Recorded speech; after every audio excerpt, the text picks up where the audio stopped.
Hello friends, पिछली video में हमने salient features of Indian constitution को देखा था। आज की वीडियो में हम प्रेम्बल के बारे में बात करेंगे। ठीक है, आप ये देखेंगे कि प्रेम्बल क्यों है हमारे कॉन्स्टिट्यूशन में और जो इसके की टर्म्स हैं ना, उनका मीनिंग समझने की कोशिश करेंगे। तो चलिए स्टार्ट करते हैं। सबसे पहले हम बात करते हैं स्टार्टिंग जो हमारी हुई है वो we the people of India, मतलब हम भारत के लोग।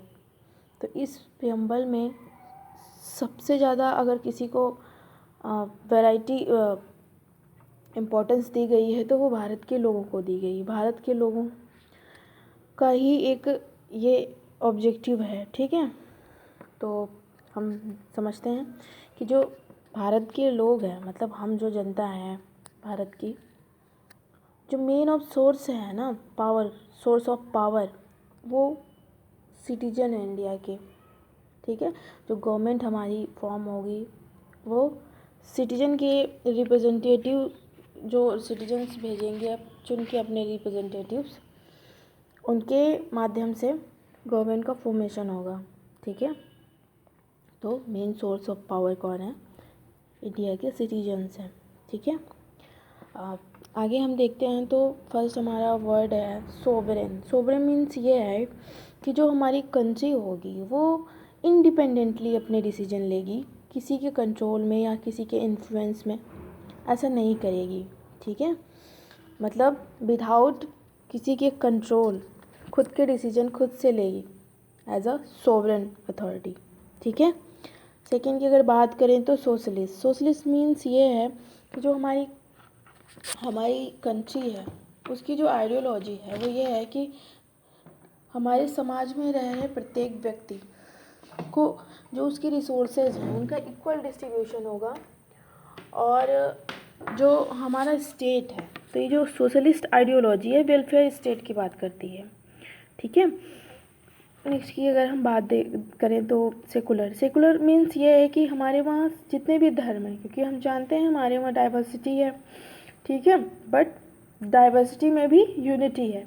ठीक है, तो जितने भी धर्म, रिलीजन, सेक्ट्स हमारी सोसाइटी में हैं, हमारी कंट्री में हैं, तो सबको इक्वल प्रोटेक्शन दी जाएगी।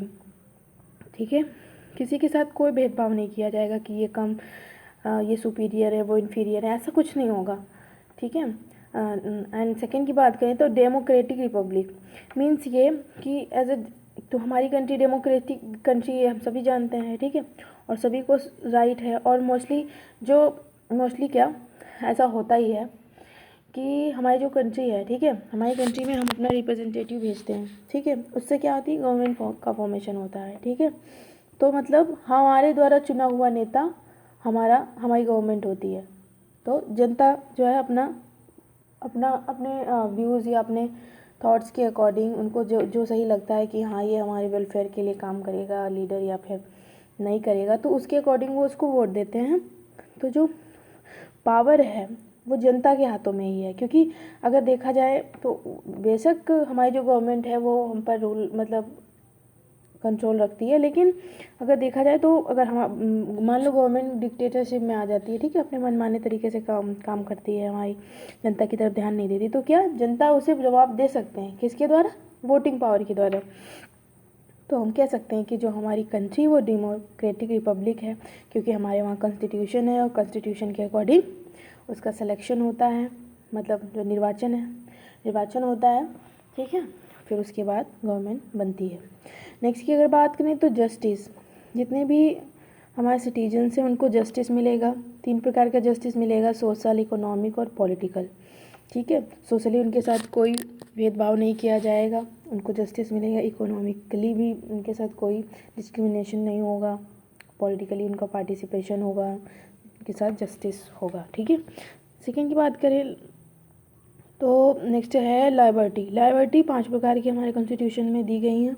एक तो हो गई लाइबर्टी ऑफ थॉट, ठीक है, एक एक्सप्रेशन, एक बिलीफ, फेथ एंड वर्शिप की हो गई कि हम मतलब अपने व्यूज़ रख सकते हैं। ठीक है, हम विश्वास कर सकते हैं, किसी भी धर्म को मान सकते हैं और उनकी जो हमारे आइडियल है उनकी वर्शिप कर सकते हैं।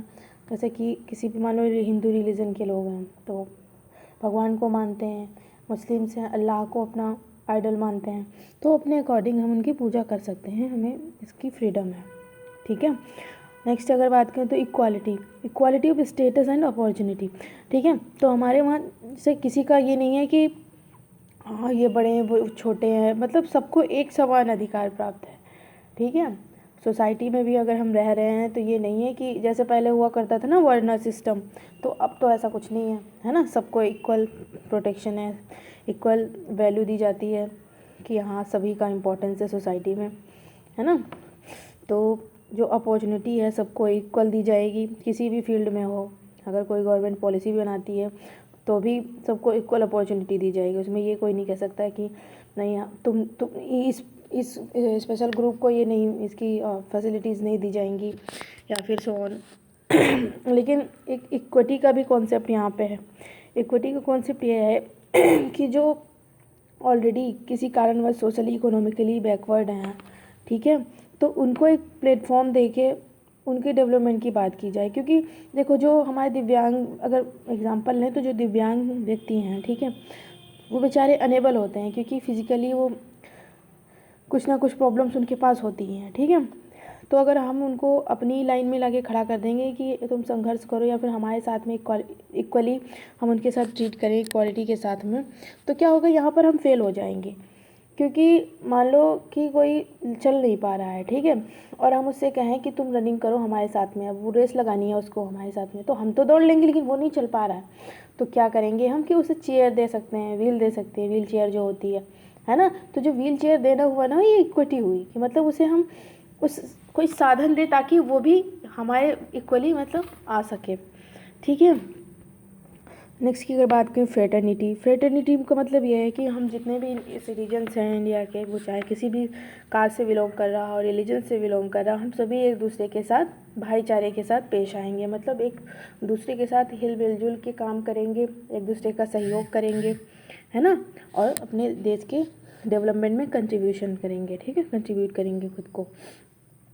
फिर है नेक्स्ट है यूनिटी एंड इंटीग्रिटी। यूनिटी जैसा कि हम सभी जानते हैं कि हमारे वहाँ यूनिटी एंड डाइवर्सिटी, मतलब डाइवर्सिटी तो है हमारे वहाँ, बहुत सारे कल्चर्स हैं, रिलीजन है ना, डिफरेंट, और इवन स्टेट हमारा फेडरल स्ट्रक्चर है तो स्टेट को भी डिवाइड किया गया है, लेकिन इन सब के बावजूद हमारे अंदर एकता है, क्योंकि हमारे अंदर जो राष्ट्रीयता है ना, हमारी इंडियन नेशनलिज्म, तो ये हमारे अंदर एक एज ए यूनिटी देखने को मिलता है, ठीक है।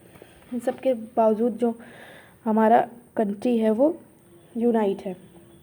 नेक्स्ट की अगर बात करें तो यही कि हमारा कॉन्स्टिट्यूशन जो असेंबली है उसने हमारे कॉन्स्टिट्यूशन को 26 डे ऑफ नवंबर 1949 को अडॉप्ट किया था, है ना, इनेक्ट किया, और जो कॉन्स्टिट्यूशनल में इसे मतलब अडॉप्ट कर लिया था, ठीक है।